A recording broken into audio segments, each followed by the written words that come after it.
Prajurit detasemen penyerangan Brigade Tank Pengawal ke-5 Angkatan Bersenjata Rusia dari Buryatia membersihkan gedung bertingkat tinggi di bagian barat Ukledar.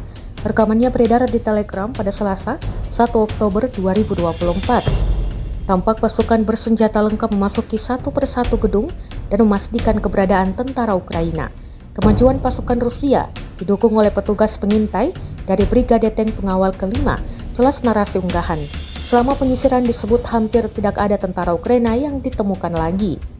Diketahui situasi di Ukledar atau Vuhledar benar-benar tidak menguntungkan bagi prajurit Ukraina. Hingga 24 jam terakhir, publikasi Ukraina Deep State menyebutkan bahwa prajurit Kiev semakin tertekan dan akhirnya memutuskan untuk mundur dari kota tersebut. Media Barat, Forbes juga mengabarkan bahwa Brigade ke-72 Ukraina yang selama ini menjaga kota tambang batu bara tersebut mulai ditarik.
Download Tribun X sekarang, menghadirkan lokal menjadi Indonesia.